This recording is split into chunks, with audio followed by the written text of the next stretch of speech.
Hello, je vous retrouve aujourd'hui pour le bilan lecture du mois de février. Je sais que je suis très en retard, on est déjà début avril, mais là je pense que ça s'entend, ça fait à peu près 2 semaines que je suis malade, donc j'ai rien filmé. D'ailleurs, vous n'avez pas eu de vidéo la semaine dernière, je crois que je vous ai prévenu sur Instagram. Voilà, je suis désolée, mais voilà, les aléas de la vie font que, en plus c'était vraiment... voilà, toute la famille a eu la gastro, c'était vraiment génial. Donc, je vais vous présenter mes livres du mois de février, et je pense que 2 vidéos plus tard, ce sera le bilan du mois de mars pour pas prendre trop de retard. J'ai lu 1, 2, 3, 4, 5, 6, 7, 8, 9, 10, 11, 12 romans, dont 2 ou 3 audiobooks. J'avoue qu'en ce moment, ça m'aide pas mal l'audiobook parce que pour les trajets pour aller au boulot, j'ai 50 minutes, voire 1 heure de trajet. Ça m'aide pas mal pour avancer dans mes lectures. Mais j'avoue que je préfère quand même le format papier. Voilà, je vais pas trop tarder, je vais pas vous faire trop d'avis complets sur les livres parce que la plupart sont les avis sont plutôt détaillés en vlog.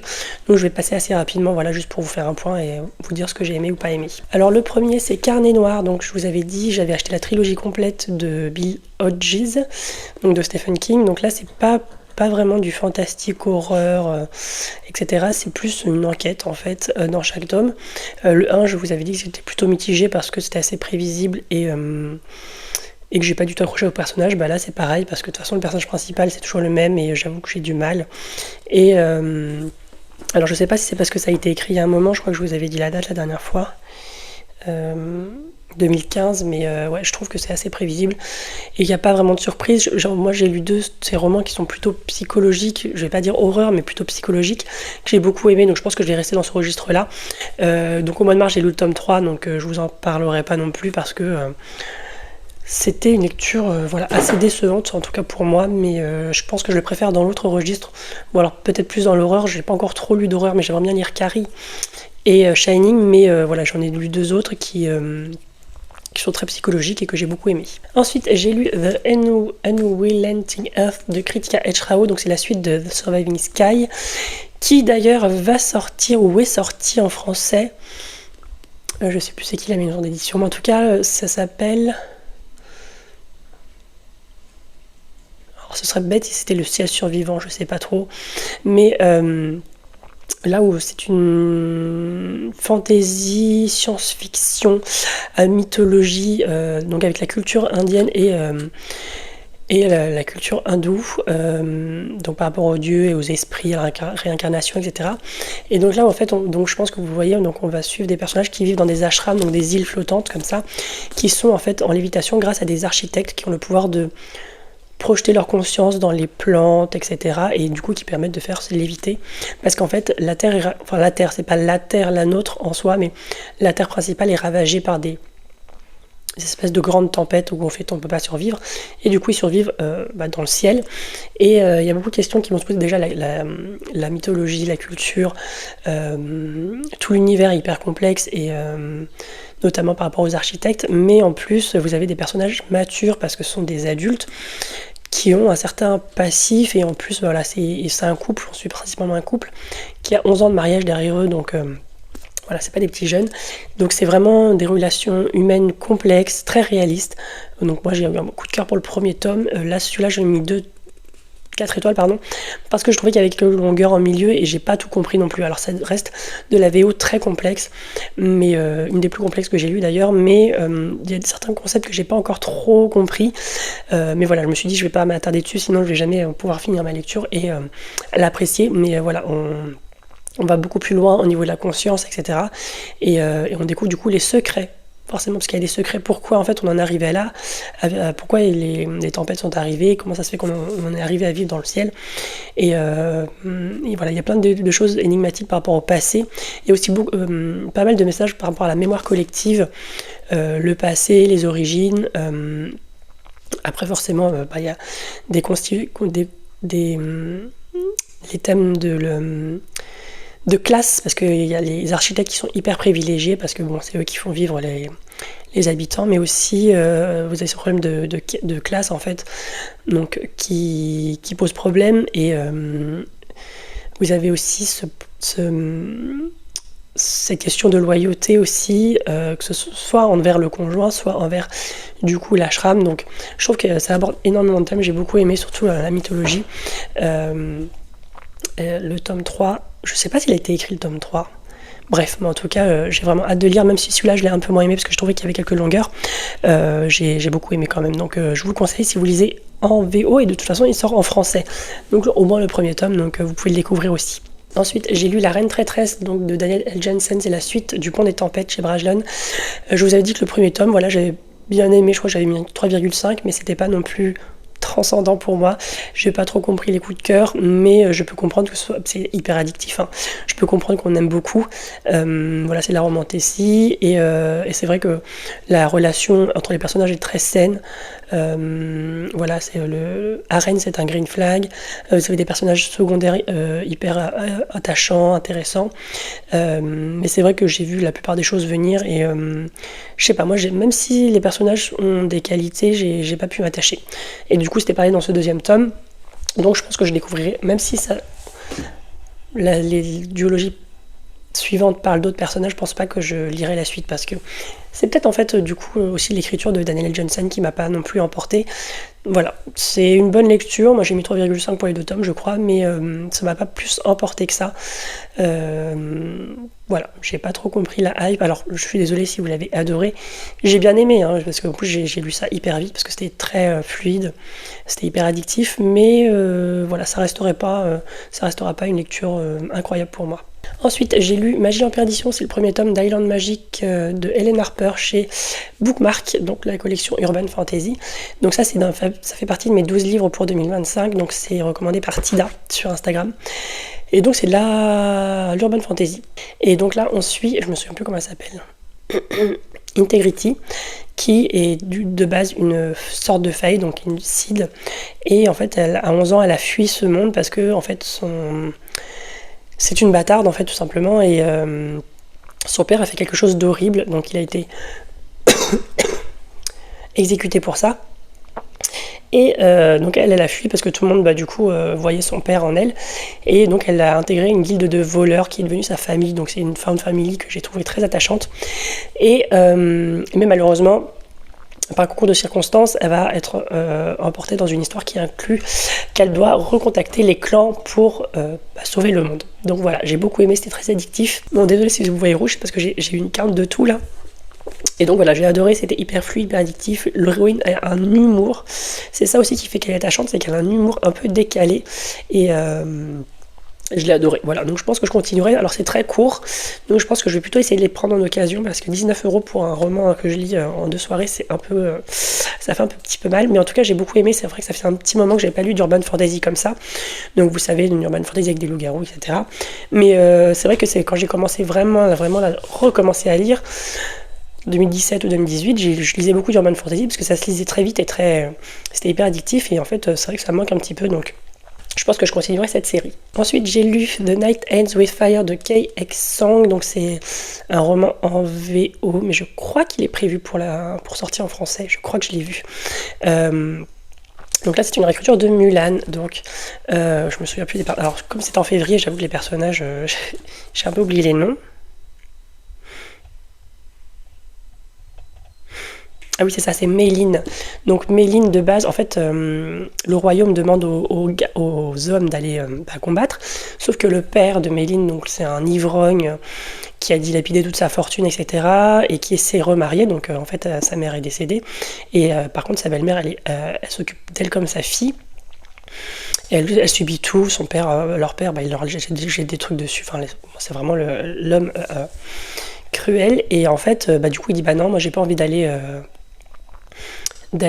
au service du roi pour faire la guerre, donc elle va prendre sa place, donc elle va se déguiser en homme, et elle va être prise en main par Sky, qui est un des princes, qui va en fait faire la formation des soldats. Alors c'est vrai que dans Mulan il y a aussi de la magie, mais là c'est en fait Méline commence à avoir des visions d'un certain dragon d'eau qui lui parle, et qui en fait elle a des visions tout simplement, elle sait pas d'où ça vient, et donc elle se demande, en fait elle se pose des questions par rapport à ses origines, par rapport du côté de sa mère, et voilà, donc il va y avoir une sorte de quête d'identité. Donc forcément après il y a l'apprentissage de combat, bien qu'elle s'est déjà entraînée de son côté, et forcément je pense, enfin, il va y avoir un rapprochement avec Sky, le prince, et voilà, on avance comme ça. Et en fait, j'ai beaucoup aimé parce que j'avais déjà lu une réécriture de Mulan, c'était Flame in the Mist, je crois, de René Adier. C'était en VO aussi. Et bon, voilà, ça implique d'autres éléments de magie, etc. Mais j'ai beaucoup aimé. Il y a le tome 2 qui sort, je crois, au mois de juin. Je crois que c'est cet été en tout cas, ça doit être juin ou juillet. Donc j'ai vraiment hâte. En tout cas, j'ai beaucoup aimé parce que les personnages sont hyper attachants. Alors la magie n'est pas forcément innovante, mais je trouvais que ça marchait vachement bien. Et pareil, la relation entre les personnages était crédible et surtout, moi, c'est vrai qu'à chaque fois qu'elle a des visions, elle se demande, c'est un peu ce qui nous tient en haleine, c'est de savoir en fait d'où ça vient, comment ça se fait qu'elle ait des visions, etc., ses origines. Donc voilà, moi j'ai beaucoup aimé, ça se lit hyper bien. Voilà, je crois que j'ai mis 4 étoiles.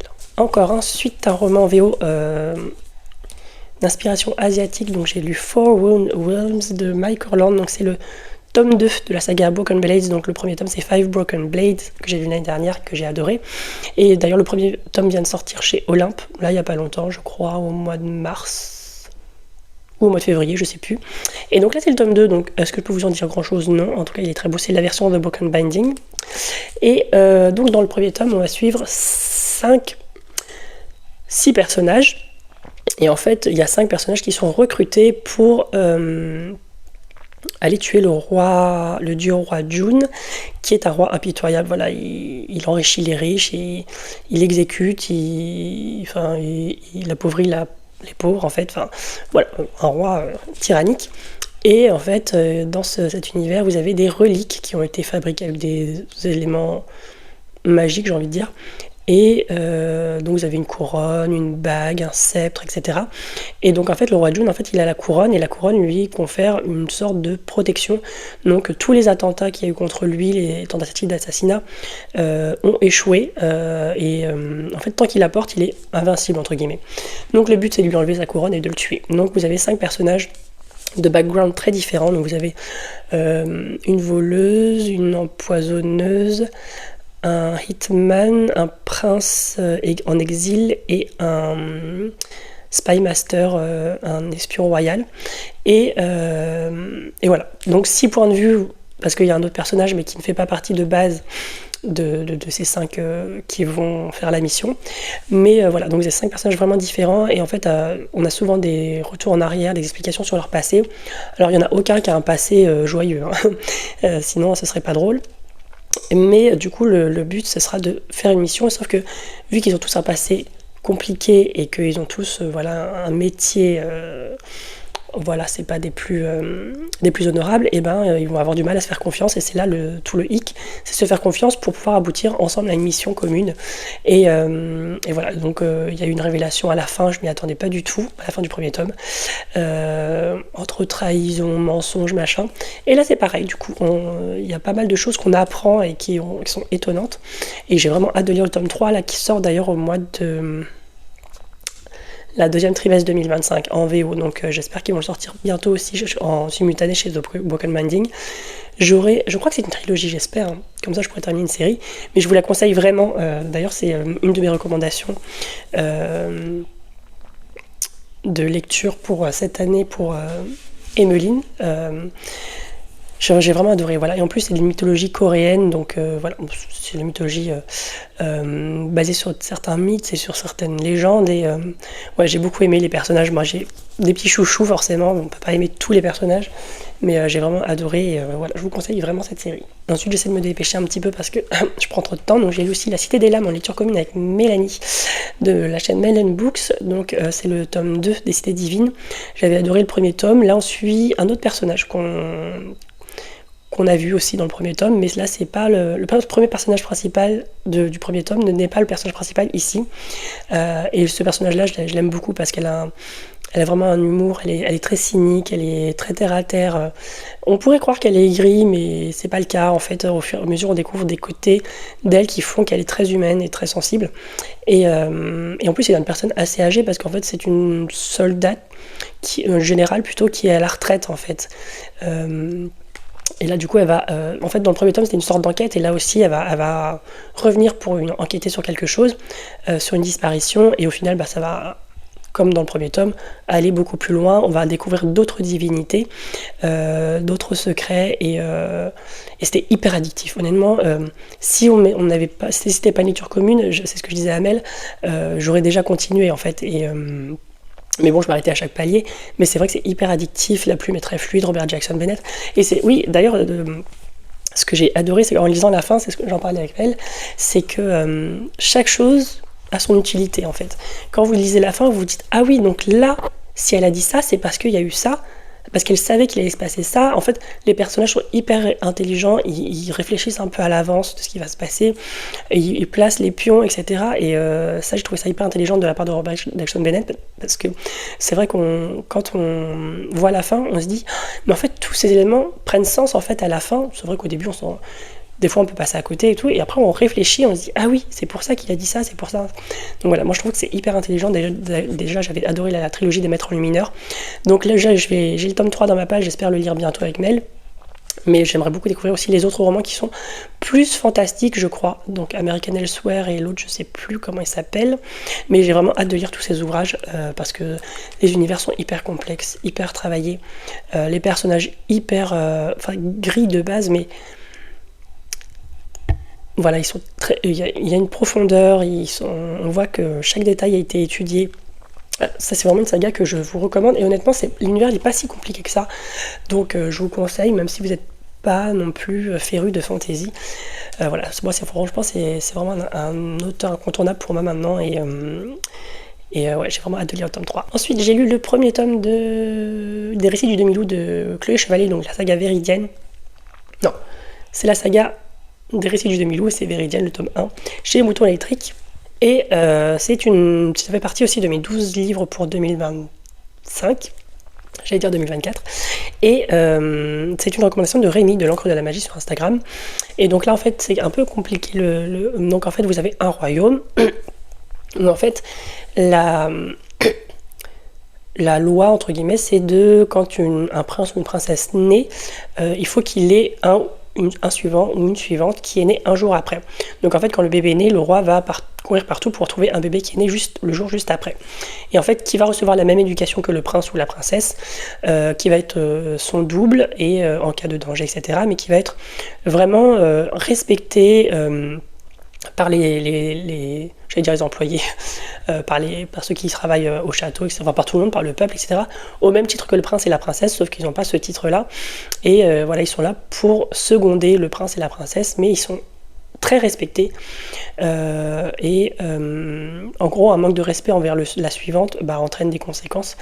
Et voilà, donc vous avez deux frères, donc un grand frère du coup il va avoir une fille, donc qui va avoir exceptionnellement deux suivantes, on comprendra pourquoi dans le récit, et son frère du coup il va être placé, on va dire, dans l'ancien fief de l'ancienne capitale, et en fait il va s'auto-gérer dans sa petite province, donc on va dire que c'est un petit roi avec le grand roi, et lui aussi va avoir une fille, et qui va avoir une suivante.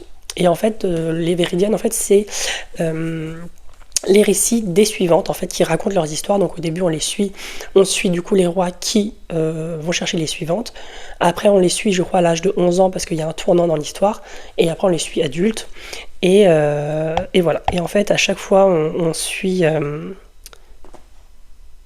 quoique je suis en train de me dire, parce qu'en fait le truc c'est qu'il n'y a pas le nom au début de chaque chapitre, il n'y a pas le nom de la suivante qui parle, mais en fait je suis en train de me dire, il y a peut-être ah oui, non, il y a des initiales, j'aurais peut-être dû m'en douter, mais enfin bref, et parfois il y a des lettres, il y a plein de choses, et voilà, en fait là c'est vraiment la mise en place, donc c'est assez introductif, mais j'ai beaucoup aimé. Je vais probablement lire la suite très bientôt, il faudrait que je me les procure avant qu'ils soient en rupture de stock, parce que la maison d'édition ferme. Ça c'est les rééditions, et puis voilà, et en fait c'est vrai qu'on suit, il y a pas mal, bon, jeunes, il n'y a pas grand chose, on suit plutôt leur quotidien. D'ailleurs, c'est peut-être pour ça que j'ai mis que 4 étoiles, c'est parce qu'en fait, pendant un certain temps, on suit l'adolescence, l'évolution des jeunes femmes, que ce soit des princesses ou des suivantes, mais dans leur vie quotidienne, donc ça m'a pas trop intéressé. Mais vers la fin, c'était hyper addictif et il y a une décision qui est prise à la fin qui va changer le cours de l'histoire. Donc j'ai hâte vraiment de lire le tome 2 parce que là, ça marque vraiment un tournant dans l'intrigue et l'histoire. Et ouais, j'ai beaucoup aimé.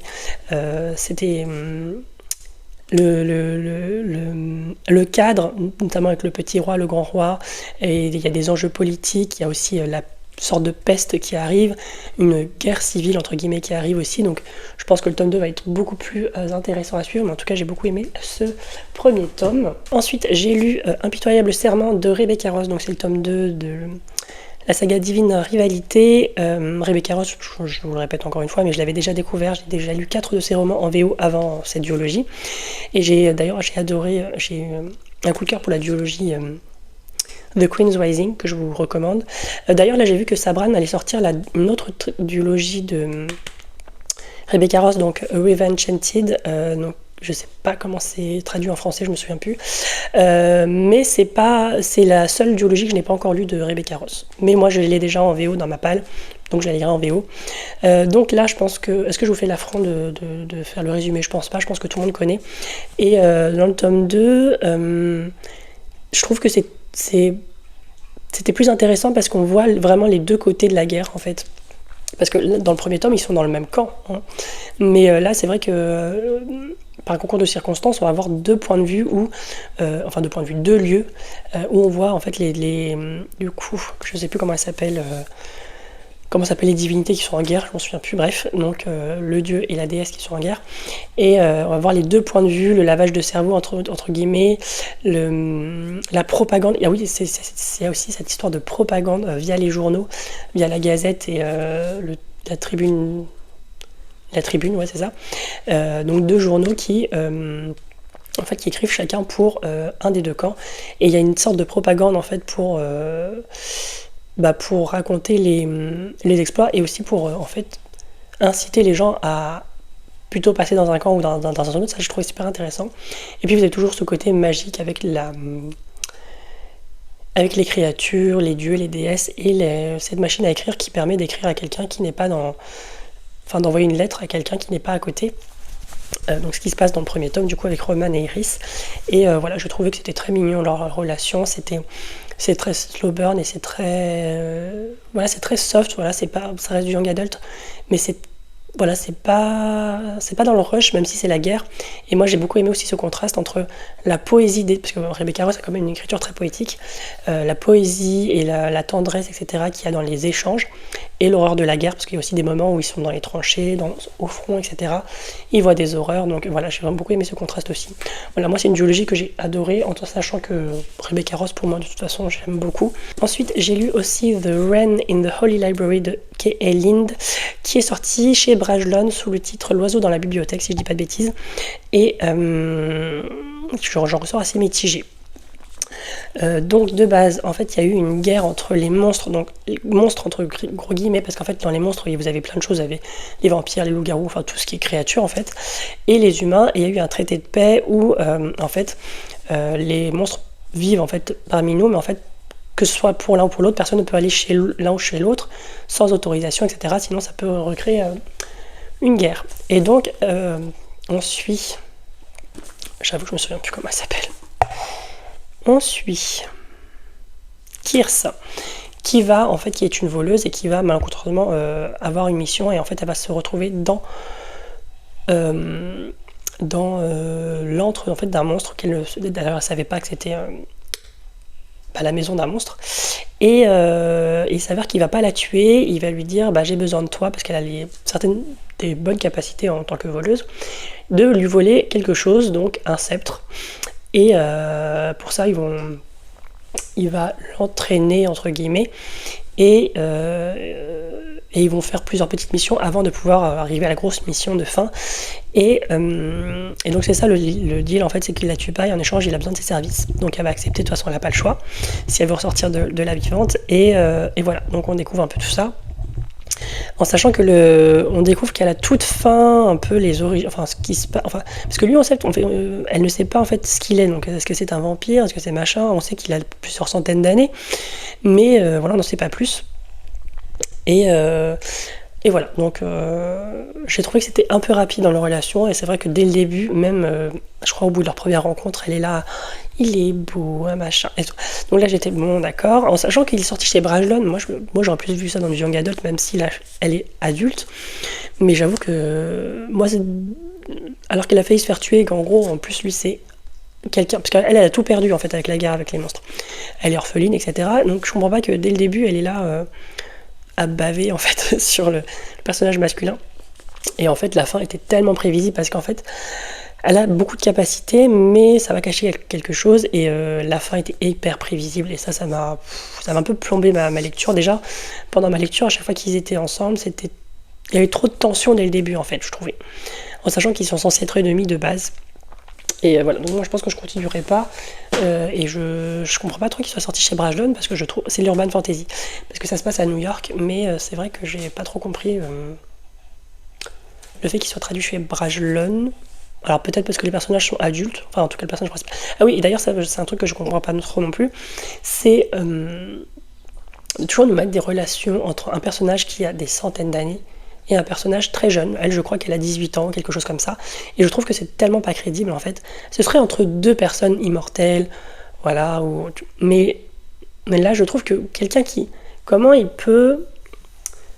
Et en plus, très rapidement, comment il peut... Parce qu'il peut très bien s'attacher à quelqu'un qui est assez jeune et par rapport à lui, mais pas aussi vite. Et là, je trouve que la relation n'est pas crédible parce que c'est très rapide, en sachant que lui, il a vécu des centaines d'années, il a du vécu, etc. Et elle est jeune, elle est encore impétueuse, et lui, en fait, directement, bon, il va aimer son caractère parce qu'elle est, voilà, elle a du répondant, etc. Je peux comprendre, mais que la relation s'installe aussi vite alors qu'ils ont... Voilà, moi, je comprends pas tout le temps cet écart entre deux personnages quand c'est un personnage qui très vieux et un personnage très jeune, que ça aille aussi vite. Enfin voilà, c'est vraiment quelque chose que je comprends pas moi dans les romans. C'est comme une relation entre un vampire qui a vécu voilà plusieurs centaines d'années et quelqu'un d'aujourd'hui. Bon, voilà, c'est quelque chose que je comprends pas trop, mais bon, voilà, pourquoi pas. Et enfin, c'est... Ah oui, d'ailleurs, je suis en train de me dire, parce que je vous avais dit, je crois en janvier, que j'avais eu 5 lecture 5 étoiles. Et là, je crois que j'en ai eu 4. Donc, j'ai un début d'année pas mal. Alors, en mois de mars, vous allez voir que j'ai eu moins... Je crois que j'ai eu qu'un coup de cœur, enfin, qu'une lecture 5 étoiles. Mais je trouvais que ça démarrait très fort en début d'année. Donc là, je pense que la plupart des romans que je vais mettre dans mon top de 2025, en fait, se trouvent plutôt en janvier-février. Et donc, j'ai enfin lu L'Empire du Vampire de J. Christophe chez De Saxus. Premier tome d'une trilogie. D'ailleurs, le tome 3 là, a été annoncé pour novembre. J'ai vu la bande-annonce il n'y a pas longtemps. Là. C'était une recommandation de Emmeline de Perfect Flow, et après j'ai vu l'avis de Rémi forcément qui m'a poussé à le sortir de ma palle, et j'ai adoré, voilà, c'était un gros coup de cœur. Donc là on va suivre Gabriel. Alors juste pour la petite anecdote, très compliquée parce que j'ai accouché au mois de juillet l'année dernière d'un petit garçon qui s'appelle Gabriel, et en fait à chaque fois que je voyais des avis mentionner son nom, enfin, ça m'a fait bizarre, et même en lisant, je me disais, et j'étais en train de m'imaginer, je me disais, mais si plus tard il devient comme ça, enfin, dans mon imagination bien sûr, mais ça me fait bizarre de voir le nom de mon fils à tout va dans le roman. Et donc là ensuite Gabriel, qui fait partie de l'ordre des saints, en fait, qui est une sorte de confrérie qui combat en fait les comment ils appellent ça? Parce que nous on appelle ça vampires, mais en fait c'est pas vraiment des vampires, c'est des... Je sais plus comment ils appellent ça. C'est pas les morts non plus, mais les non-vivants, je sais plus, bref, on va les appeler les vampires. Et donc c'est un ordre en fait qui combat les vampires tout simplement. Et en fait ça va être un peu comme le nom du vent ou bien Calam, en fait c'est une histoire racontée. Donc au début on voit Gabriel qui est âgé d'une... Je crois qu'il a à peu près mon âge d'ailleurs, parce que ça m'a fait rire, parce qu'il disait, je crois qu'il a 35 ans ou quelque chose comme ça, et en fait j'avais plein de coïncidences, quoi. Le nom de mon fils, l'âge de Gabriel qui était mon âge, enfin c'était... Et donc il est emprisonné, et il y a un vampire en fait qui va venir prendre son histoire, en fait, écrire son histoire. Et c'est comme ça qu'on avance.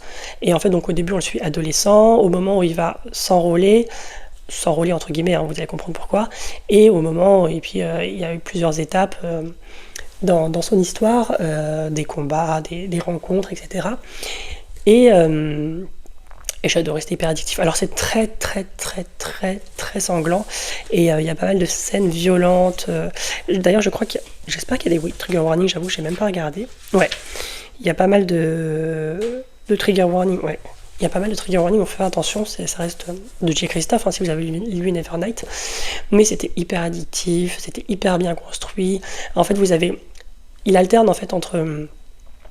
Dans son récit, en fait, souvent, par exemple, il fait un récit quand il avait 20 ans, après il retourne à 30 ans, après il retourne à son adolescence, enfin, et du coup, en fait, il y a plusieurs choses qui se passent, et vous dites comment on en est arrivé là, et après, c'est seulement après qu'il le raconte, et là, vous découvrez. Et je trouve que le récit comme ça est hyper bien fait. Et ben, c'est un peu pareil comme tous les romans où c'est une personne qui raconte. Je trouve que c'est hyper intelligent de faire ça comme ça. Hyper addictif, c'était hyper intéressant, je me suis pas ennuyé une seule seconde. Les personnages sont hyper complexes, hyper bien travaillés, hyper intéressants à suivre. Ils sont torturés, et c'est vraiment très réaliste au niveau c'est très visuel aussi au niveau des scènes de combat, mais c'est très réaliste aussi parce que vous n'avez pas ces actes héroïques. Vous avez de la magie, c'est sûr, mais vous n'avez pas ce truc où on arrive à sauver tout le monde et puis tout va bien. Enfin non, c'est pas du tout ça. Il y a eu des morts, des blessés. Et même d'ailleurs, à la fin, j'étais fatiguée pour Gabriel parce que il a subi tellement de choses déjà rien que dans ce premier tome. Et on m'a dit que le deuxième tome était encore meilleur. Donc j'ai vraiment hâte de lire. Il faut que je me le procure parce que je n'ai toujours pas. Mais en sachant qu'il sort en novembre, je ne sais pas s'il sort simultanément en français en novembre, mais s'il sort en novembre, j'aimerais bien avoir lu du coup le tome 2 avant pour pouvoir finir à la fin de l'année, mais en tout cas c'était une très très bonne lecture. J'avoue que j'avais peur parce que ça reste quand même un pavé, et c'est du J. Christophe, hein. Il fait plus de 950 pages. Donc le tome 2, je sais pas s'il est plus gros, mais en tout cas Nevernight c'était aussi gros, hein, mais je les ai pas vus passer. Voilà, j'espère que cette vidéo vous aura plu, c'était un peu succinct, mais c'est vrai que comme j'ai développé mes avis dans la plupart des vlogs, je voulais pas trop me répéter. Donc voilà, n'hésitez pas à me dire si vous avez lu certains de ces livres, s'ils vous ont plu, s'ils sont dans votre wishlist, dans votre palle. Et moi normalement je vous retrouve dans un vlog pour juste après cette vidéo, si je dis pas de bêtises. Et en fait il n'y aura pas de book haul ce mois-ci ni pour le mois de mars. Comme je vous le disais, je suis en no-buy et je suis limité à 3 livres partiels, bien sûr. Je suis limité à 3 livres, donc je vais pas faire un book haul pour 3 livres. Je pense que je ferai un book haul dans 2-3 mois. Donc là je pense que vous aurez un vlog juste après. Et après là je vais filmer, je pense, dans la foulée le bilan du mois de mars. Et voilà, donc je suis désolée pour cette absence et cette voix aussi parce que je suis malade. Et ce côté très succinct, mais c'est parce que vraiment je veux pas me répéter. Et c'est vrai que comme j'ai un peu mal à la gorge, voilà, je peux pas trop parler non plus. Déjà je suis à 30 minutes, même si je pense que je vais couper des petites parties, mais voilà, là je commence un peu à saturer. Donc voilà, sur ce, je vous laisse, et puis je vous laisse me mettre un petit emoji. Mettez-moi soit une épée, soit une coupe, soit une lance, soit... Ah, il y a des loups ou des vampires, d'ailleurs vous pouvez mettre des vampires aussi en emoji, en référence à l'Empire du Vampire, et puis moi je vous retrouve pour une prochaine vidéo.